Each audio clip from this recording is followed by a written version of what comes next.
निकलेंगे तभी तो कुछ सीखेंगे ना। आग्रह अनुनय विनय करके बाबा ने त्याग कर लिया मैया को, और मैया बेचारी बहुत उदास मन से सुबह विदा कर दिया बलराम कृष्ण को, अक्रूर जी के रथ पर बिठाया। बाकी सब गोप वाले अपने अपनी गाड़ियां लेकर के चल पड़े सब मथुरा के लिए। रास्ते में जमुना नदी आई, सबने स्नान किया, भगवान कृष्ण ने भी स्नान किया। ऐसा भागवत में भागवतकार ऐसे प्रेक्षाएं भी लगाते हैं कि जब जमुना में स्नान कर रहे थे तो भगवान ने अपना वो जो रूप जिससे गोपियों के साथ उन्होंने लीलाएं की हैं वो वहीं छोड़ दिया। उस रूप से मथुरा नहीं गए, अब मथुरा गए हैं शस्त्रधारियों के, सुदर्शन चक्रधारियों कर, अस्त्र शस्त्रधारियों ऐसे बन करके जमुना से पार करके पहुंचे हैं मथुरा में। गोपियों को छोड़ करके भगवान गए, वृंदावन को छोड़ के गए नहीं, उस रूप से वही हैं, आज भी वही हैं, आज भी वहाँ राज करते हैं। और जब पहुंचे मथुरा में, वसुदेव जी ने मथुरा से बाहर ही एक अमराई देख के, आम के वृक्षों का बगीचा देखकर सबको ठहरा दिया वहाँ पर कि थोड़ी देर आराम करो, विश्राम करो, भोजन आदि करो। खूब घी दूध मक्खन साथ में लेके आए थे, सब गोप ग्वालों में खूब खाया पिया। अब मथुरा नगरी सुना बहुत सुंदर है, और बाबा ने तो हमें बाहर ही मथुरा नगरी के बाहर ही बागों में ठहरा दिया। हमारा मन कर रहा है कि हम मथुरा नगरी देख के आए। कन्हैया से कहा, कन्हैया अपन मथुरा नगरी देखने चले गए। कन्हैया ने बाबा से कहा, बाबा ने कहा अच्छा ऐसा है, ठीक है तुम चले जाओ, मथुरा नगरी देखने तो चले जाओ, लेकिन मथुरा और तुम्हारे गांव में बहुत फर्क है। गांव में तो तुम गलियों में खेलते रहते थे, ऊधम उतारते रहते थे, लेकिन यहाँ कुछ नहीं, चुपचाप गलियों में निकल के देख करके आ जाना, किसी के साथ कुछ पंगा मत ले। बोले हाँ बाबा हमको पंगा नहीं लेंगे। सुकृति लेके गोप बालों को लेकर के भगवान कृष्ण मथुरा नगरी में प्रविष्ट हुए।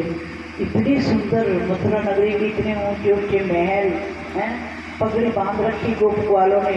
उस महल के अगर ऊपर की चोटी तक नजर लगाना चाहें तो ये पगड़ी ना गिर जाए कहीं, पगड़ी पकड़ करके ऐसे ऊंचाई पे देख रहे। ये तो बहुत सुंदर है, और देखो यहाँ के लोग कितने सुंदर हैं, सब सजे सजाए। उन गोप ग्वालों ने देखा ये तो सब बहुत सुंदर है, कन्हैया चलो वापस चलते हैं, हम नहीं जाएंगे मथुरा नगरी देखने। क्यों, क्या हुआ? देखो ना हमारे कपड़े इनके बीच में कैसे लगेंगे, उन हमारे तो गंवारों जैसे कपड़े हैं। अच्छा तुम्हें तुम्हारे कपड़े अच्छे नहीं लग रहे, अभी इंतजाम करते हैं। एक धोबी जा रहा था कंस का, कंस के कपड़ों की गठरी लेकर के, एक धोबी इधर आ, बड़ा करता हुआ आया धोबी, क्या बात है? बोले ये गठरी ना यहाँ छोड़ दे। जानते हो किसके कपड़े इसमें? इसमें कंस के हैं। और बोले बेशक से कंस को हो, लेकिन अब ये वस्त्र ये गोप वालों को चाहिए। बोले ओह ये मुंह और मसूर की दाल, ये गोप वाले राजा कंस के वस्त्र पहनेंगे?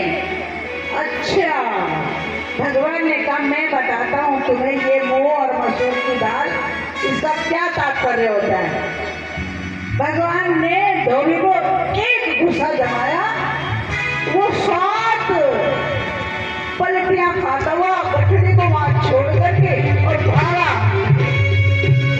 इतने सुंदर सुंदर वस्त्र गोप ग्वालों ने जब निकाले, चमाचम चमाचम, बहुत सुंदर, सबने को एक एक वस्त्र लेके पहन लिया, बड़े खुश हो तो। लेकिन गोप वालों ने एक दूसरे को देखा ना, कोई फुल साइज का शीशा होता तो अपने को भी देख लेते, एक दूसरे को ही देख रहे हैं। कपड़े सब अनफिटिंग के थे, किसी की बांह लटक रही, किसी का कंधा लटक रहा, किसी का गला बड़ा है। कन्हैया हमें नहीं अच्छा लग रहा। एक दर्जी देख रहा था, उस दर्जी ने कहा फटाफट आया हाथ जोड़ के, मैं कर दूँ इसको ठीक। उस दर्जी ने फटाफट वो वस्त्र ऐसी फिटिंग बना दी बच्चों की हर एक की, और वो जच गए बच्चे। अब ठीक है, कैसे तो ठीक है कन्हैया, लेकिन क्या, ये सब जो लोग हैं ना, देखो ना, इनके गले में, सबके गले में फूलों की माला। हमारा गला तो सूना है। एक माली जा रहा था, माली को बुलाया, माली ने भी बड़े प्रेम से सबके गले में मालाएं डाल दी। अब तो ठीक है, अब चले आगे। अब अपने को देख रहे एक दूसरे को, और सामने वाले लोगों को भी देख रहे कब हमारे में क्या कमी रह गई है। हाँ कन्हैया, एक कमी तो रह गई। बोले क्या?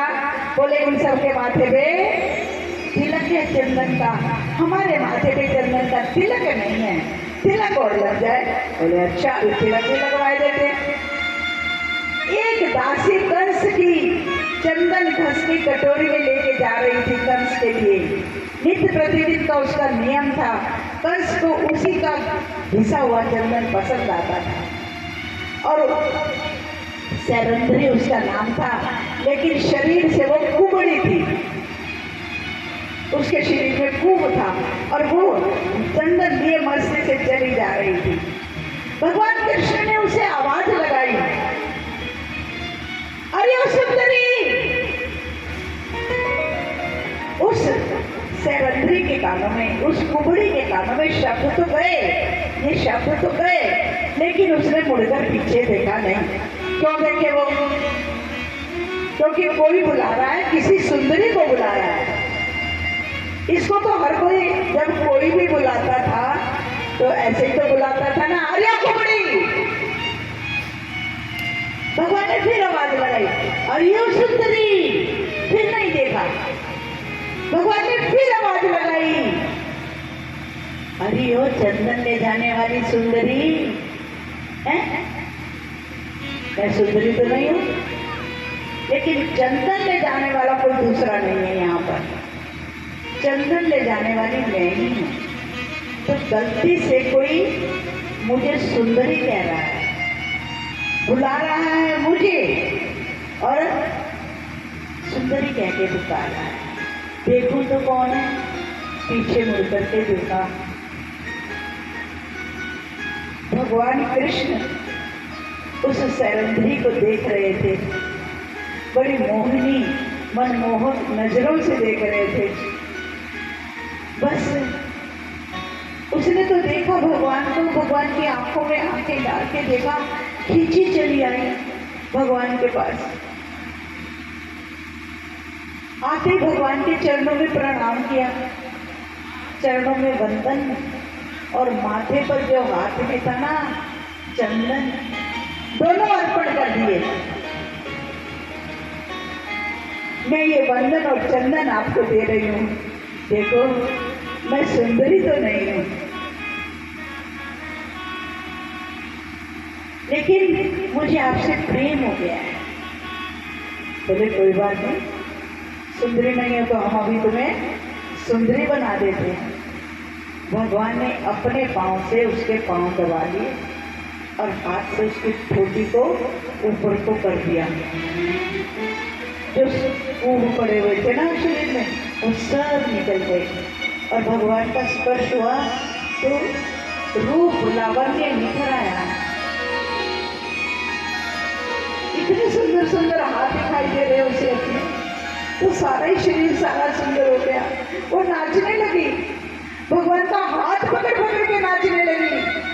बस तुम मेरे और मैं तुम्हारी, अब मैं तुम्हें कहीं नहीं जाने दूंगी, अन्यत्र कहीं नहीं जाना, चलो मेरे साथ। ये चंदन घिसती हूँ ना मैं, अब ये चंदन कभी कंस के लिए नहीं घिसूंगी, घिसूंगी केवल तुम्हारे लिए घिसूंगी। और चलो मेरे घर चलो, तुम भी सुंदर और मैं भी सुंदरी। कैसा प्रेम भाव ज्यादा आया है तो ये सैरंध्री के मन में काम भाव, लेकिन है ये काम भाव भगवान के प्रति, उस पर ब्रह्म परमात्मा के प्रति, जहां काम है ही नहीं। और जब किसी भी जीव काम भाव से भगवान को ध्याने, गोपियों ने काम भाव से भगवान का ध्यान किया, तो भगवान का ध्यान करते ही वो काम भाव जल जाता है। काम प्रेम